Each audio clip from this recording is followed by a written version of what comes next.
Why did everyone laugh when she picked up the rifle? That question still echoed across the range like a stray shot no one could trace. Maybe because Lena Hart wasn't supposed to be there. Not with that weapon, not in that role. She had been invisible for months at Ravenwood, moving through the base like a shadow with a clipboard checking numbers, logging gear, filing reports no one ever read twice. To them, she was background noise, a supply technician, a clerk in boots. But that afternoon, under the burn of fluorescent lights and the percussion of rifles cracking in controlled bursts, the background moved to the foreground. She had seen the rifle first, the M24.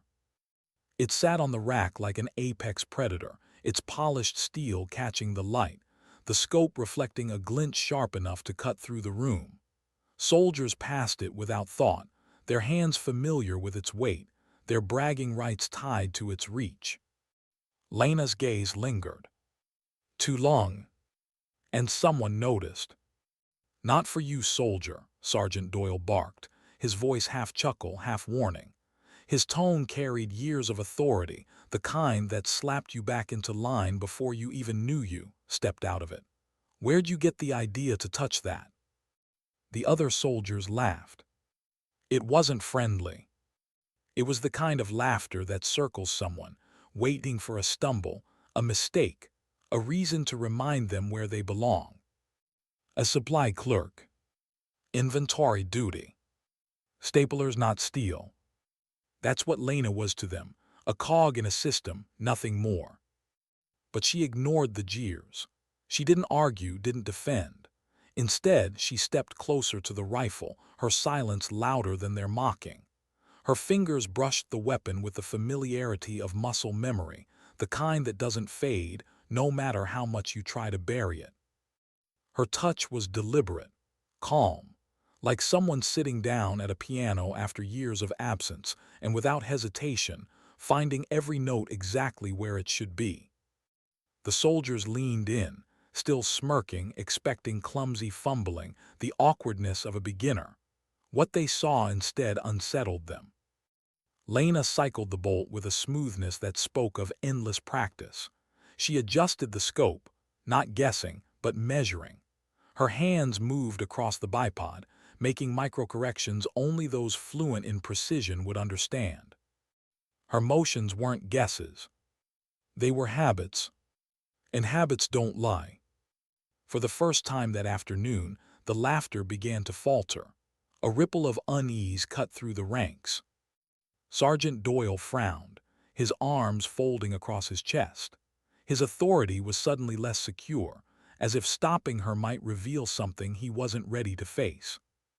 The range's noise dimmed, not into silence but into a charged hush. It felt like the air itself understood what was about to unfold. Lena dropped prone, her body molded into the rifle, her breathing slowing into steady, meditative rhythm. She didn't look around, didn't seek approval or acknowledgment. She simply aligned herself with the scope as if reuniting with something she'd never truly left behind. The sneers continued, but weaker now. "Go on then, let's watch you miss." They expected failure, maybe even craved it. Failure would restore order, would remind them who belonged and who didn't. But when Lena exhaled, the shot cracked through the range with an authority that silenced everything. The bullet drilled straight through the bulls, 800 yards, dead center. The monitor confirmed it, blinking the impossible truth. Disbelief swept through the room. Soldiers blinked, rubbed their eyes, leaned closer as if proximity would rewrite reality.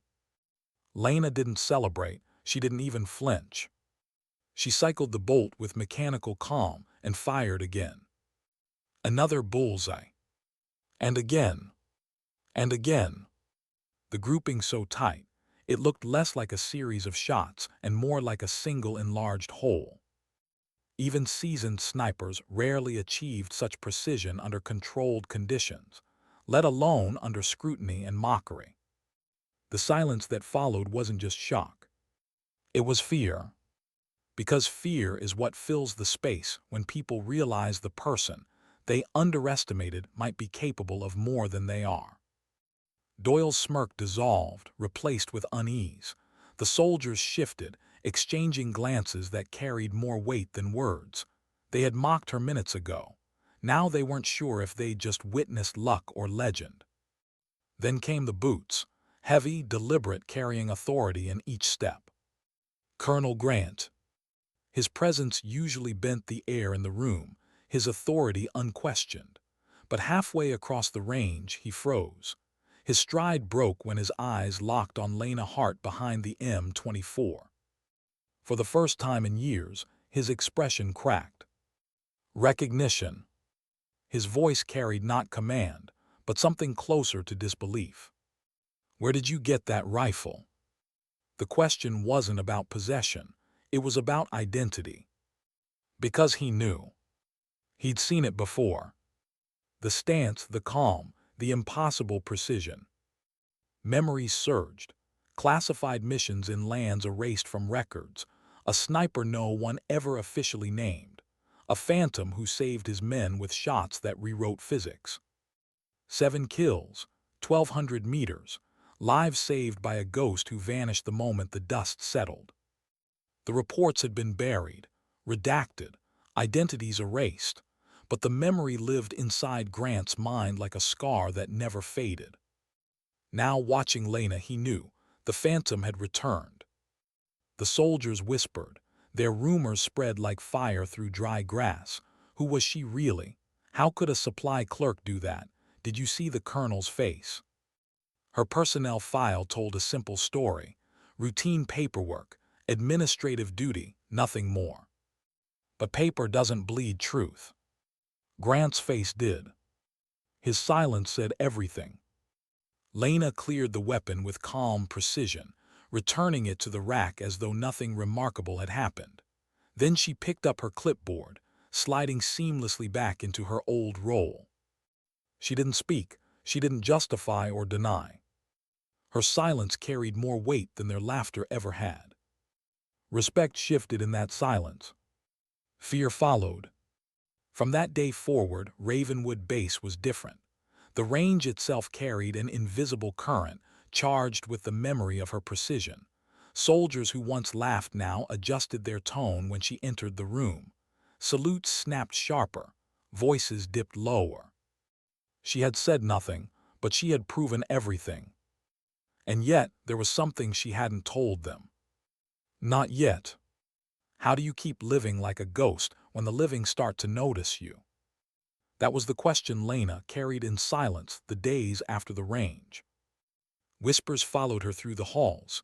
They weren't loud, not anymore. No one laughed now. Instead, voices dropped into hushed tones, the kind reserved for things both feared and respected. Soldiers who once brushed past her without acknowledgment now stepped aside, nodding subtly, as though unsure if courtesy was enough. The clipboard in her hand still felt heavier than the rifle. At least with the rifle, she knew what she was. With the clipboard, she was the mask, the camouflage, the lie. At night, when the base lights dimmed and the chaos faded into restless quiet, Lena lay in her bunk staring at the ceiling. Sleep came slowly, if at all. Every time her eyes closed, the past broke through like cracks in glass. Not images, not exactly, more like sensations.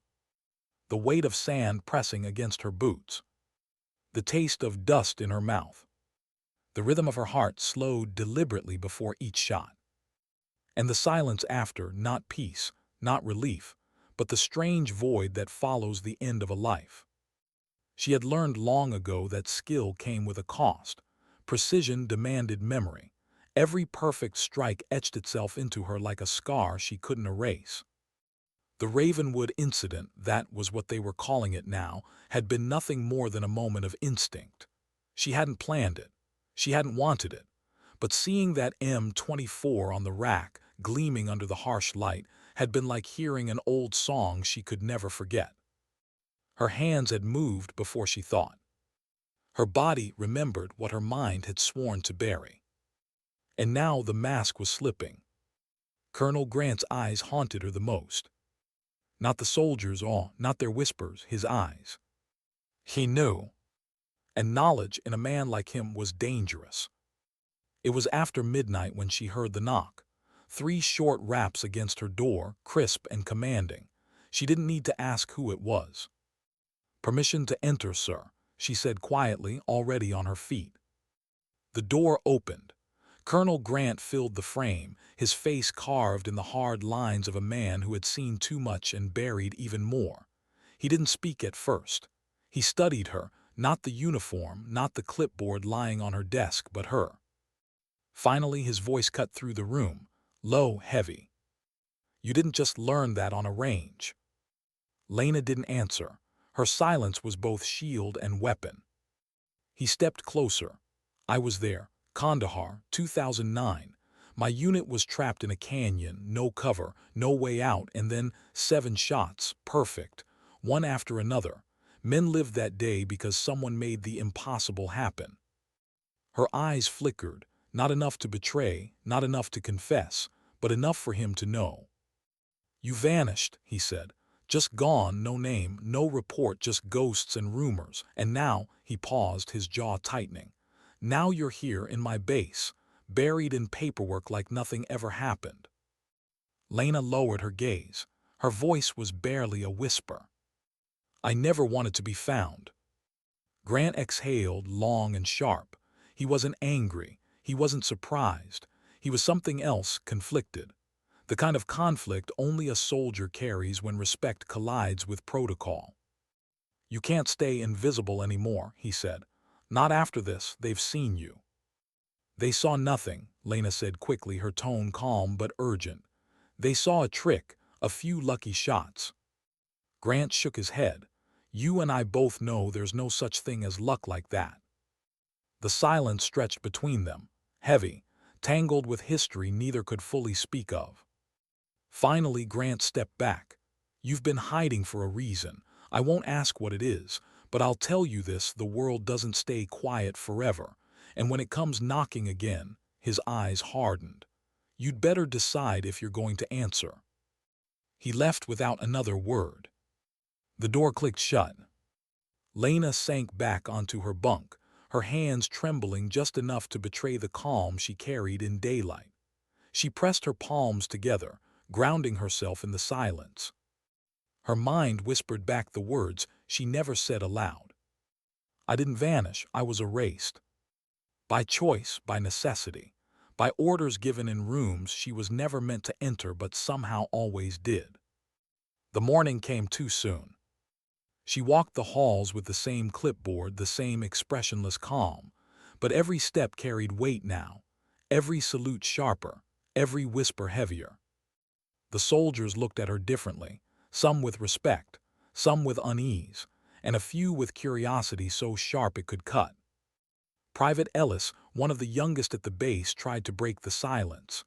"Ma'am," he said awkwardly, holding a stack of requisition forms, I just wanted to say that was unreal. The shooting, I mean, sir. Ma'am." Lena gave him a small nod, signing his papers with the efficiency of routine. "Do your job, Ellis, that's enough." But inside, the words weighed on her. Unreal. That was the problem. What she was, what she had been, wasn't supposed to be real. Later that week, she found herself back at the range. Not to shoot, not even to watch. She told herself it was inventory, numbers to log, weapons to check. But the truth was simpler. The rifle called to her, not as a weapon, not even as a memory, but as a mirror. Every time she touched it, she saw the two versions of herself colliding, the clerk with the clipboard and the ghost who once altered the course of battles. Why do secrets always bleed through the cracks, no matter how carefully they're buried? Lena asked herself that every time she caught another glance from across the mess hall. It had been weeks since the range, but the silence it created hadn't faded. If anything, it grew heavier with each passing day. Conversations died when she entered a room. Cards froze mid-shuffle in the rec hall. Even laughter, the one constant on any base, dark humor holding soldiers together, seemed to thin out in her presence. They didn't know what she was, not really, but they knew enough to fear, enough to respect, enough to wonder. And wonder spreads faster than facts. Rumors had seeped beyond Ravenwood.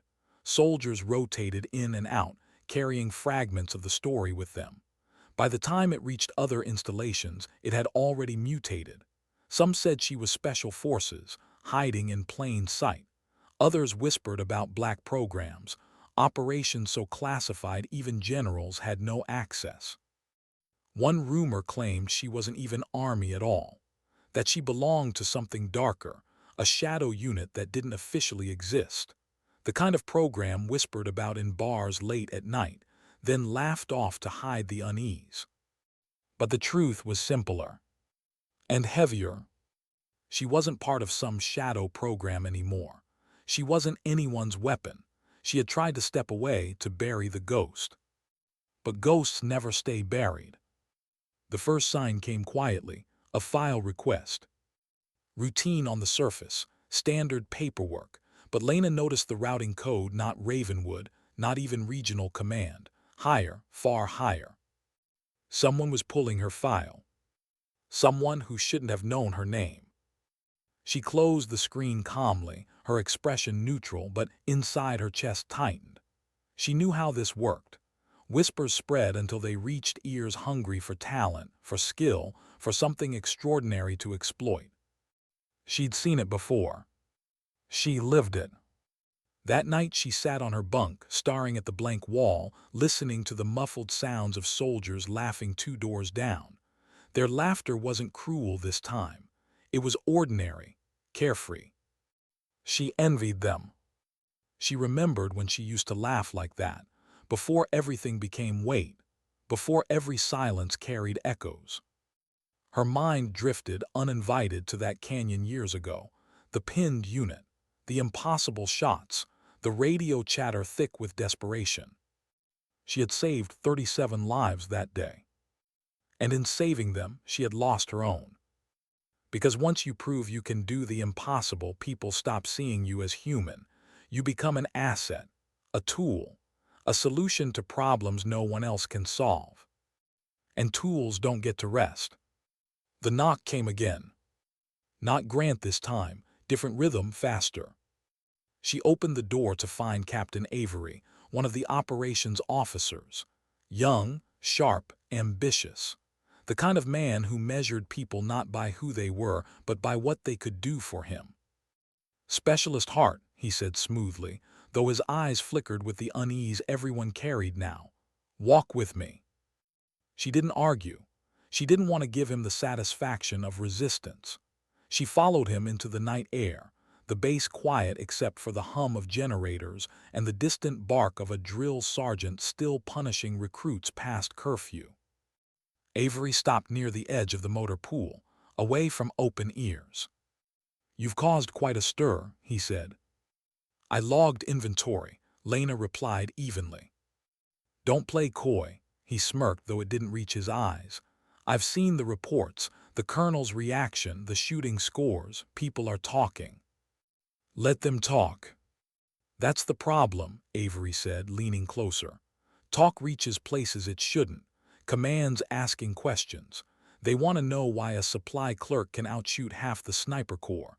They want to know who you really are. Lena's jaw tightened. And what do you want, Captain? Avery studied her for a moment as if weighing how far he could push.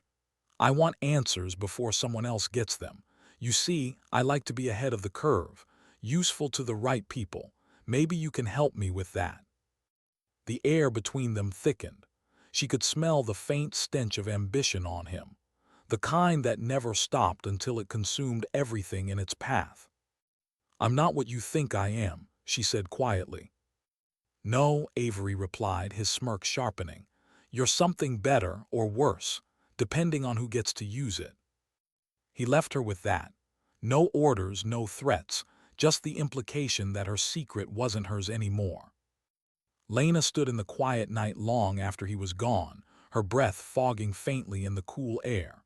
The ghosts inside her stirred. She had lived this cycle before: the discovery, the interest, the inevitable pull back into shadows she had fought to escape. And she was tired. So very tired. The next morning she skipped breakfast. She needed silence more than food. She went back to the range, not during training hours, but in the thin slice of dawn when the sky was still gray and the world hadn't fully woken. She lay prone again, the rifle cool against her cheek. She didn't fire, not yet, she simply breathed. In, out, in, out. Her hands didn't shake. They never did. That was part of the curse. No matter how broken she felt inside, the rifle always found steadiness, always found center. Finally, she squeezed the trigger. The crack split the morning. The round hit dead center, as it always did. She lowered the rifle, staring at the bullseye through the mist of her breath. The question gnawed at her. If you can never miss, how do you miss being human?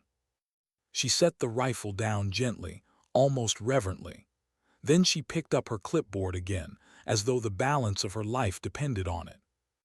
But deep down she knew, the balance was gone. How long can you pretend to be ordinary when the world refuses to let you? That was the question Lena faced the morning the letter arrived. It wasn't much to look at, just a sealed envelope slipped into her inbox like any other piece of mail. No stamps, no return address, no markings, but the moment her eyes fell on it, she knew it didn't belong. Her hands didn't tremble as she opened it. They never did. Trembling belonged to people who had the luxury of fear. Inside one line, typed plain. You cannot stay hidden forever. No name, no signature, no seal of authority.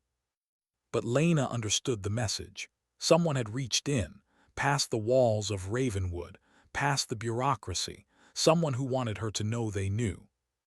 She folded the paper neatly, slid it into her pocket, and went about her day as though nothing had happened. Clipboard in hand, reports filed, numbers tallied. But the silence around her felt heavier than ever. Colonel Grant noticed. Of course he did. He always noticed. He stopped her in the corridor, his eyes narrowing. Something's wrong.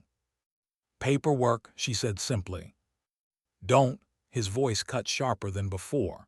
I've seen soldiers try to carry secrets until the weight breaks them. Don't do it. Lena met his stare, calm, unreadable. Sometimes weight is the only thing holding you steady, sir. He didn't argue, but the crease in his brow told her he wanted to. That night she dreamed of the canyon again, but this time it wasn't just the shots she remembered, it was the faces, the men who lived, the men who almost didn't, and in the dream they weren't cheering or thanking her. They were staring, silent, as if waiting for her to explain why she vanished, why she refused to carry their story. She woke with her throat tight and her sheets damp with sweat. Sleep became rare after that. She filled the nights with tasks that didn't need doing, rechecking inventories, refiling paperwork, polishing boots until the leather shone like black mirrors. But nothing dulled the feeling that something was coming. It arrived in the form of strangers. Two men in plain clothes appeared at Ravenwood one morning. No insignia, no rank on their collars, but their presence bent the air in the room the way only authority can. They carried themselves like people who didn't need introductions. They went straight to Colonel Grant's office, doors closed, blinds drawn, whispers spread fast through the base. Lena stayed at her desk, her pen moving steadily over forms, but inside she braced. Hours later, Grant called her in. The strangers were gone.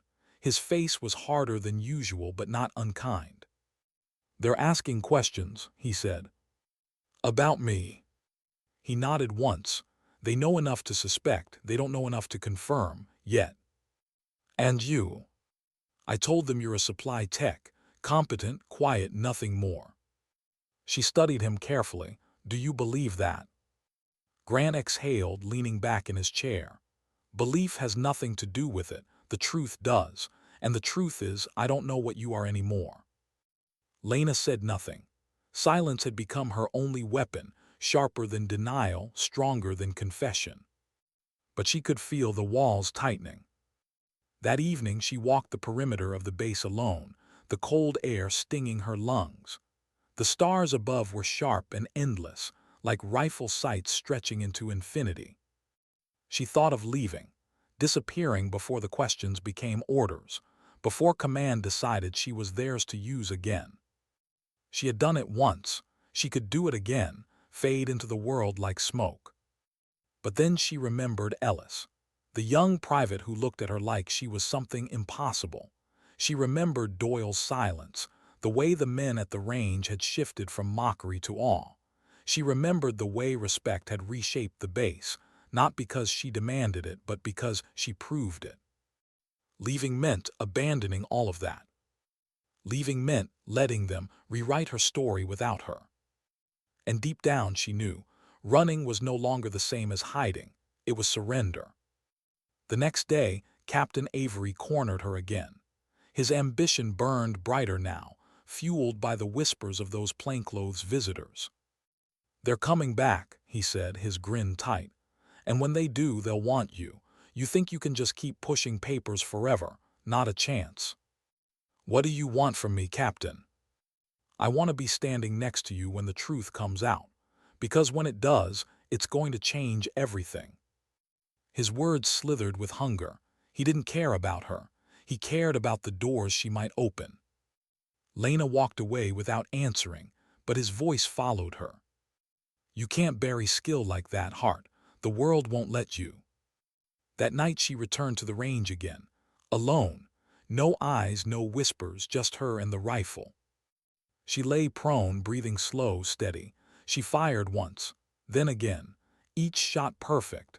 Each shot proof that her body still remembered what her soul wanted to forget. The bullseyes blurred in her vision, not from error, from tears she refused to let fall. Because in that moment, she understood something she hadn't wanted to face. The world wasn't pulling her back because of what she could do. It was pulling her back because of what she could never stop being. A ghost doesn't get to choose when it haunts. And sometimes, the haunting is the only thing keeping others alive. What happens when the silence you fought for becomes the very thing that betrays you? That thought pressed heavy on Lena's chest the morning. The black SUV rolled through Ravenwood's gates. No markings, no plates, just tinted glass and presence. The kind of vehicle that didn't ask permission to be anywhere. Every soldier on duty straightened instinctively, though no orders were given. The air tightened, the way it always did when power arrived cloaked instead of uniformed. Lena watched from a distance, clipboard in hand. Her steps slowed as the SUV stopped near headquarters. 3 men stepped out, not military, not in any way that could be traced. Their suits were crisp, their expressions unreadable. They moved like people used to walking through doors others couldn't. She didn't need an introduction. She knew what they were. Not by name, not by badge, by aura. They weren't here to ask, they were here to collect. Colonel Grant met them at the entrance. His posture was iron, but Lena saw the tightness in his jaw. He shook hands, spoke briefly, then led them inside. The whispers began instantly. Soldiers shifting on the sidelines, trading guesses, trying to piece together a puzzle they didn't have the clearance to see. But Lena didn't guess. She didn't need to. She felt the net tightening. Hours later, Grant summoned her. His office smelled of coffee gone cold. His eyes, though steady, carried the weight of a man forced into a corner. "They want to speak with you," he said. Lena didn't move. "And if I refuse?" His silence answered her. Finally, he said, "You can't refuse, not really. You know how this works." She did, all too well. The men in suits were waiting. They didn't sit. They didn't offer seats. They simply stood, forming a wall of quiet authority. The tallest one spoke. His voice was even polished, but it carried a sharpness like glass beneath velvet. "Specialist Hart." Lena didn't confirm, didn't deny, just watched him with calm eyes. "You've been hiding," he continued. "We understand why. Service takes its toll. Some burdens are too heavy to carry forever." He let the words hang, pretending at empathy, pretending at care. But Lena recognized the tactic. You soften the edge before you strike. But talent like yours, he said finally, isn't meant to disappear. The country has need. The kind of need only someone like you can answer. Lena's voice was steady. I'm not yours anymore. For the first time the man smiled. It was a thin thing, almost cruel. No one ever really leaves specialist, you know that. The second man spoke, his tone colder. We're not asking, we're telling. An operation is forming, sensitive, critical, and you're already on the roster. Her pulse slowed. She forced it too. Rage threatened to rise, but rage was a luxury she couldn't afford. She had to be ice. You erased me once, she said. Why bring me back? The tallest man's expression didn't change. Because some ghosts are too useful to stay dead. The words cut deeper than any order. They left her no choice. At least not one that didn't come with consequences far beyond her. Refusal wouldn't mean freedom. It would mean chains. Chains she couldn't break, not without breaking everything else in her life. When they were gone, Grant closed the door, his hands braced on his desk. His voice was low. You don't have to do this. Lena turned to him, her calm finally cracking just enough for pain to slip through. Yes, I do. You know it as well as I do. He didn't argue.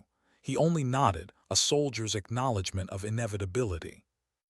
That night Lena sat alone at the range again. The rifle lay before her, gleaming under dim lights. She didn't fire, not once. She just stared through the scope, her breath fogging against the glass. The scope showed distance, precision, clarity. But it couldn't show the weight of what lay ahead. Her chest ached with memories she couldn't silence. The canyon, the voices over the radio, the impossible shots, the way her name had been scrubbed from history the moment it was over. She had been erased once. Now they were writing her back in, whether she wanted it or not. The question gnawed at her as the night stretched thin around her. Was it weakness to accept? Or was it cowardice to refuse? She pressed her forehead to the rifle's stock, closing her eyes. She didn't want to kill again. She didn't want to vanish again. She wanted to be Lena Hart, supply clerk, invisible and ordinary. She wanted to sign forms and count rounds and be no one at all. But ghosts don't get what they want. They get summoned. By dawn she had made her choice, not because she wanted to, because choice had never really been hers. When she walked across the base the next morning, the soldiers watched her differently. They didn't know the details. They didn't need to. They could feel it in the air, the way animals sense storms before they break. Something was coming, and she was at the center of it. How do you prepare to become someone you promised yourself you'd never be again? That was the question Lena carried, as dawn stretched over Ravenwood. The decision had already been made for her. She hadn't said yes. She hadn't said no. But silence in rooms like the one with those men in suits was the same as consent. Silence was taken, twisted, weaponized. And now orders began to appear. Not in her inbox. Not in the routine channels she'd grown used to. These orders arrived in the form of subtle shifts, training slots reserved in her name, equipment reassigned without explanation, a quiet reshuffling of rosters no one questioned aloud. The soldiers noticed, of course they did. She wasn't on inventory duty as often. She wasn't in the office, pens scratching across requisitions. She was seen more often at the range, in the gym, in corners of the base where the ordinary didn't go unless told. Some pretended not to see. Others whispered. And a few, the sharp ones, watched with the kind of unease that comes from realizing their world wasn't as simple as they believed. Colonel Grant pulled her aside one evening. His voice was low, urgent. They're moving faster than I thought. You need to know what you're walking into. Lena didn't flinch, do you? Grant's jaw tightened. He didn't answer right away. Then quietly, not enough, and that terrifies me. That admission coming from a man like him should have rattled her. Instead, it confirmed what she already knew. Whatever was forming, whatever mission had her name inked into it, lived in the shadows even Grant couldn't pierce. Still she trained. Because ghosts don't get to decide if they're summoned. They only decide how much of themselves they give when they return. At the range, her shots were flawless, always had been, always would be, but it wasn't the precision that unsettled her. It was the ease, how quickly her body fell back into rhythm, how natural it felt, as though the years of silence had been nothing more than a pause. She didn't need instruction. She didn't need reminders. Her fingers knew the weight of the trigger, the patience of the breath, the microsecond when steel and heartbeat aligned. Every bullseye was less a victory and more a betrayal, proof that she had never truly left. At the gym, her muscles remembered too. Endurance returned. Strength rebuilt itself. Every rep, every sprint, every push-up was muscle memory clawing its way back to the surface. The younger soldiers watched her with quiet awe. Some tried to imitate, some tried to challenge, all failed. Private Ellis approached her once, hesitant, clutching a notebook like a shield. "Ma'am, Specialist Hart," he corrected nervously. I was wondering if you could maybe teach me, just a little, not sniper stuff, just how to stay calm. You're always calm." Lena looked at him for a long moment. Calm. He thought it was calm. He didn't know it was something else, something colder. But she nodded. "Breathe with the shot, that's all." He scribbled the words down like scripture, as if they could change him. Maybe they could, or maybe they would break him the way they had broken her. At night the dreams grew sharper. The canyon, the impossible shots, the voices, and always the silence after. She would wake with her heart steady, her body calm. But her soul felt heavier each time, like a weight pressing deeper into her chest.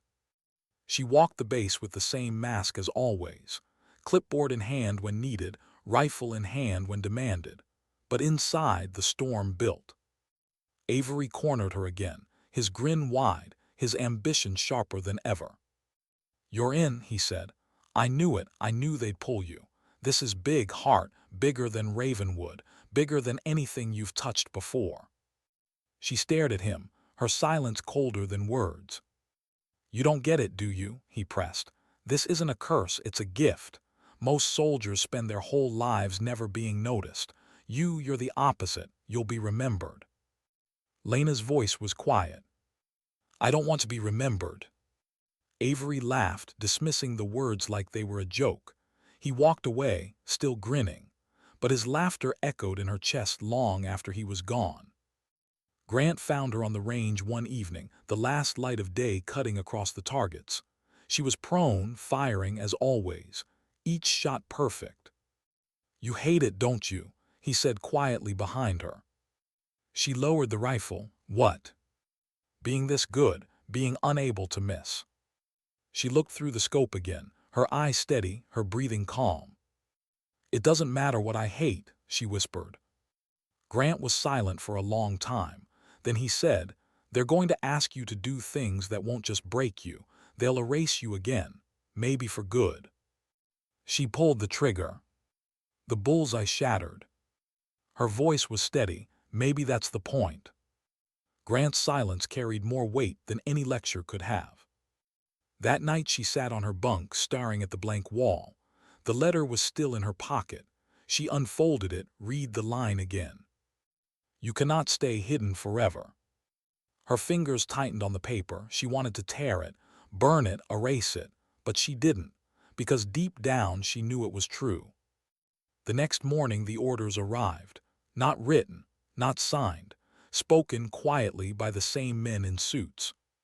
An operation, sensitive, critical, a target that couldn't be missed. And she was on the roster. Her silence was taken as agreement. Her presence was taken as commitment.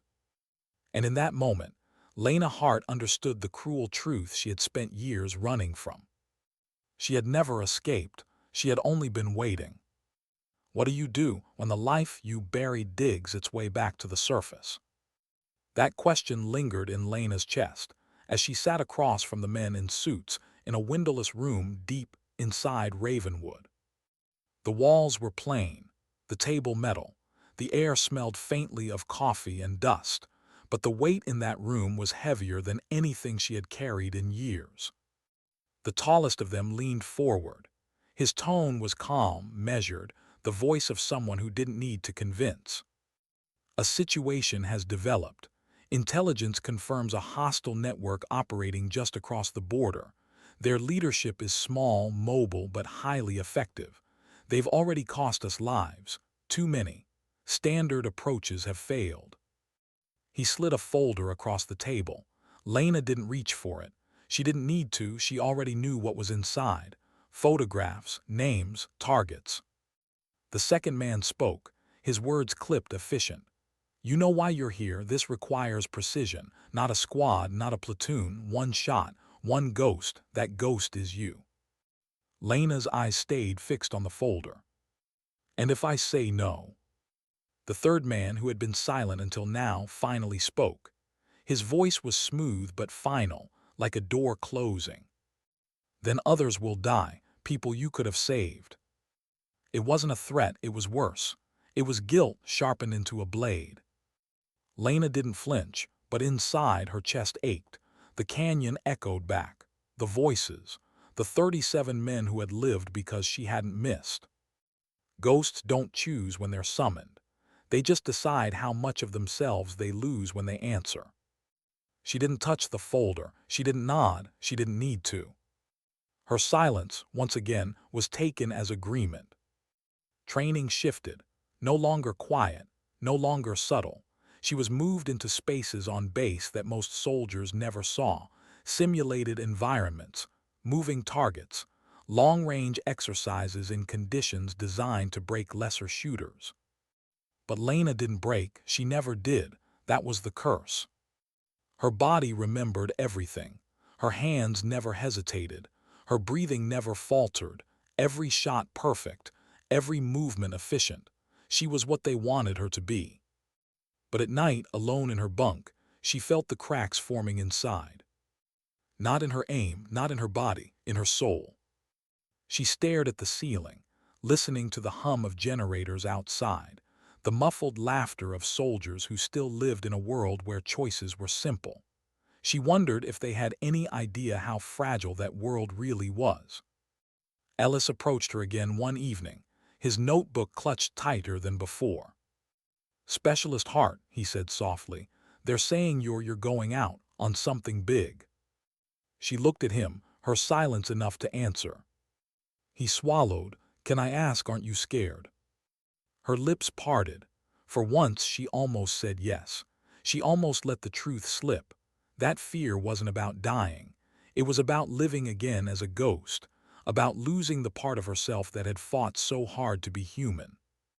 But she didn't. She only said, "Fear isn't the enemy, Ellis. Forgetting who you are is." He wrote it down, his young eyes wide, as if she had given him a secret worth carrying. Later, Grant found her at the range. He didn't speak at first. He just watched as she drilled target after target, each round punching through steel at distances that made others squint.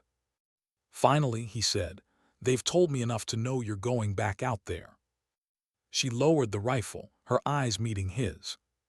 "You don't have to like it," he said, "but if you're going, then don't just be their ghost, be your own." The words landed heavier than he meant them to. Be your own, as if she still belonged to herself. That night she sat on her bunk, staring at the folder they had finally left with her.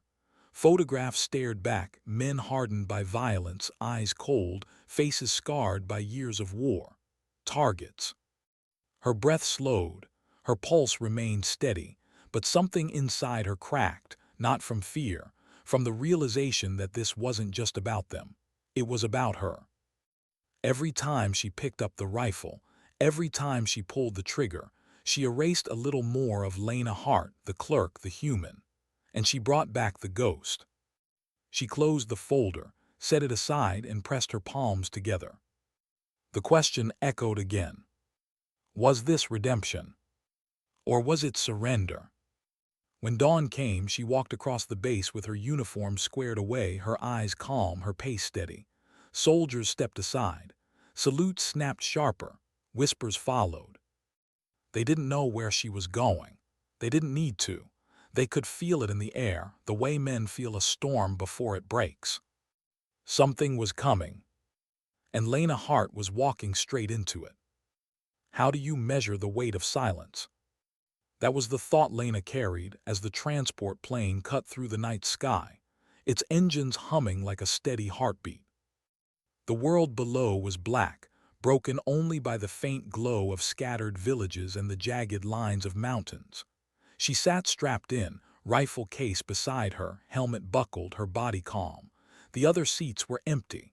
This wasn't a mission for squads or fire teams. This was for one ghost. Her breathing was steady, but her mind was restless. Every vibration of the aircraft seemed to stir the ghost she carried, the canyon, the shots, the 37 men, their voices still echoing even now. The ramp lowered hours later, cold air slashing across her face as she stepped into darkness. A forward team had secured the small outpost. Minimal contact, minimal noise. They greeted her with nods, not words. She wasn't here to join them. She was here to pass through. Her gear was already staged. She unpacked the rifle with care, each piece fitting together with the precision of memory. The M24 rested in her hands like it had been waiting all this time, patient and inevitable. The target was miles away, a compound tucked into rugged hills, movement confirmed, high value, dangerous, the kind of threat that justified dragging a ghost back from the grave. She lay prone on a ridge hours later, the earth cold beneath her, the scope pressed to her eye. Through the glass, the world sharpened into detail, guards packing, shadows shifting, a door opening, closing. Her breath slowed. In, out. Her finger rested against the trigger, patient, waiting. And then the face appeared, the one she had studied in that folder, hardened, scarred, alive. The world around her faded. There was no wind, no earth, no night sky, only her, the rifle, and the heartbeat she had trained to control. Her breath stilled, her fingers squeezed. The rifle cracked, sharp and final. Through the scope she saw him fall. Silence followed, not relief, not triumph, silence. She cycled the bolt, scanning. Guards shouted, chaos rippling through the compound. She didn't fire again. One shot was enough. The exfil was smooth, too smooth. She moved through darkness like smoke, unseen, untouched. By dawn she was already gone, the compound behind her reduced to whispers of confusion and fear. Back at the outpost she cleaned the rifle with mechanical precision. Every motion deliberate, steady. Her hands never shook. They never would. That was the curse. The men in suits appeared again. They didn't smile.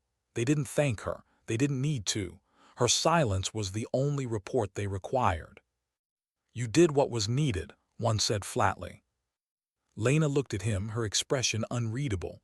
At what cost? He didn't answer. He didn't need to. They never cared about cost, not unless it could be measured in numbers, in strategy, in policy. She walked out, leaving the rifle behind, for now. Back at Ravenwood, the base felt different. Soldiers still whispered when she passed. Salutes still snapped sharper, but the weight in the air had shifted. It wasn't awe anymore. It wasn't curiosity. It was fear, quiet, reverent fear. Ellis approached her once more, his notebook still in hand, though now his voice trembled. Was it true? Did you? She cut him off gently. Don't ask questions you don't want answers to, Ellis. He hesitated. But how do you do it? How do you carry it? For a moment she almost told him the truth, that she didn't carry it, that it carried her, that every shot carved a piece away until only the ghost remained. But instead, she placed a hand on his shoulder. Remember this, dignity doesn't speak, it acts. Sometimes that's enough. He nodded, though she wasn't sure he understood. Maybe he would someday. Maybe he never should. That night, Lena sat alone in her quarters, staring at the blank wall again. The rifle wasn't there. The mission was over, but the silence remained. She thought of Grant, of Avery, of Ellis, of the whispers that would never fade. She thought of the canyon, of the shot she had just taken, of all the shots she would never be able to forget. And finally, she let herself whisper the truth into the empty room. "I never left, I was always here." Her voice cracked, but her breathing stayed steady, always steady. Because that was who she was. Not Lena Hart's supply clerk, not the ghost. Both, neither, something in between. And in that space, that narrow space between silence and action, between invisibility and legend, she found the only truth she could live with. Sometimes dignity doesn't speak. It simply acts.